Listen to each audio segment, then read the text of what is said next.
Hey everyone, so to me, and this is my opinion here, and you can disagree with me if you want, I'm sure some of you will, but for the money you pay for an Apple Watch, especially Apple Watch Ultra, which is 800 bucks here in the US, the the workout details are just not that detailed.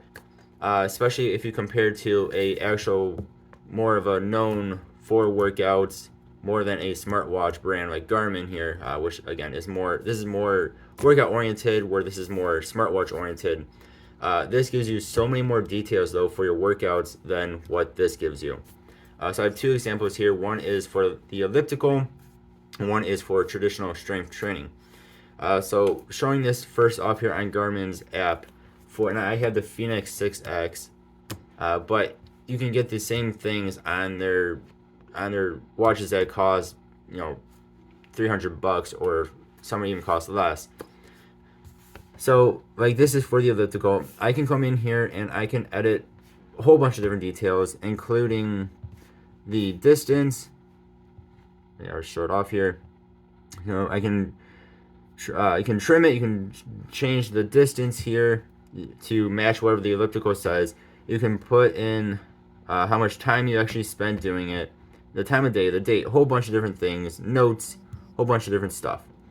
And then you can also see like your average pace, your average speed, the actual time it took, your heart rate, your recovery, your training effects. You have even nutrition and hydration. So it tells you, it estimated I lost 240 milliliters from sweat. Like that is crazy detailed. Now how accurate that is, I don't really know.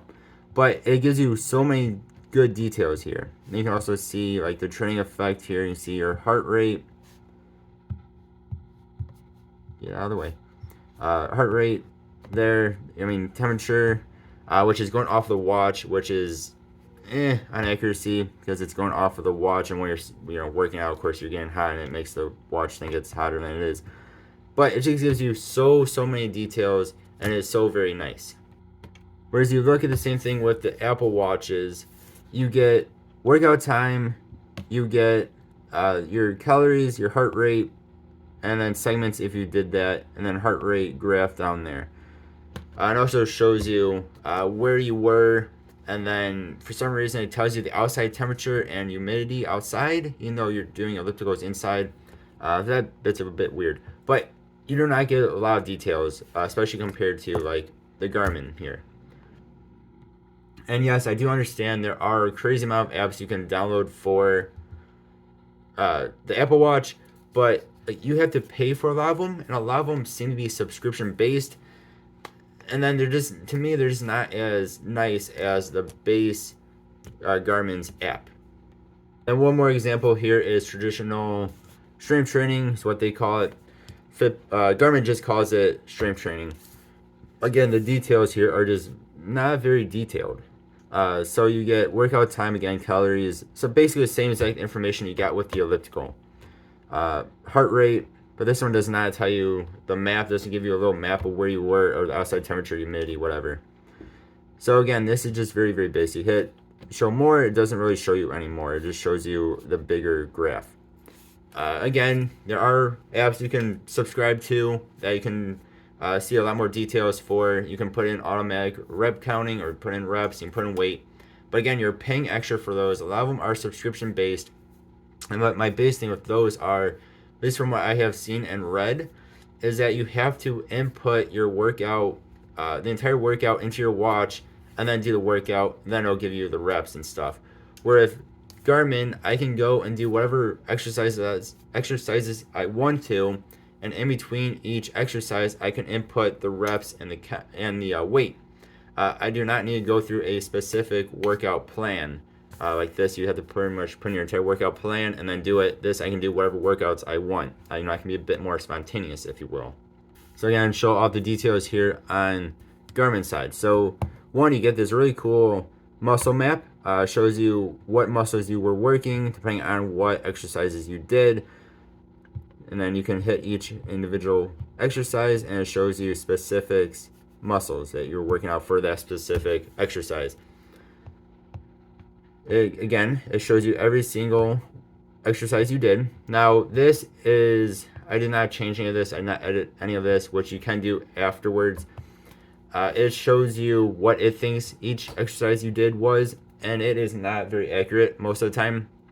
But you can come in here and you can edit each and every single one. So if I hit edit here, hit the curl, I can change each exercise to whatever it actually was, which will then update, of course, the muscle map. I can also, as you see, edit the reps and edit the weight.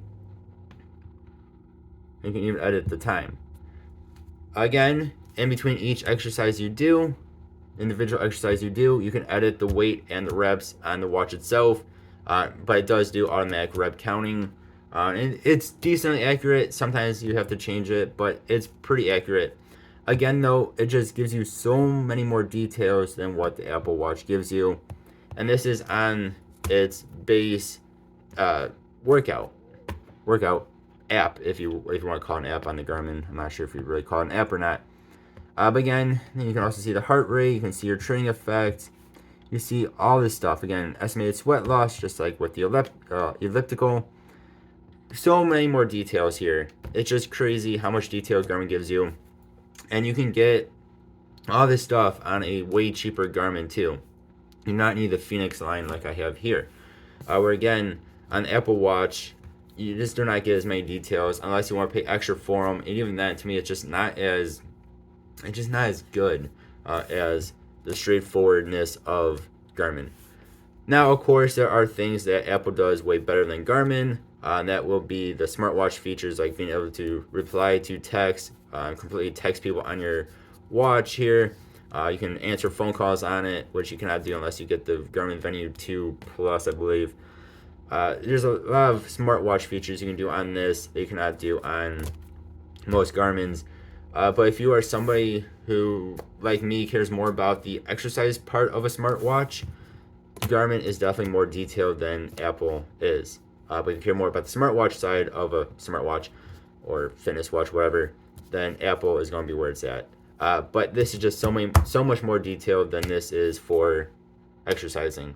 Let me know what you think, though, especially if you made it this far into the video. Those are my thoughts.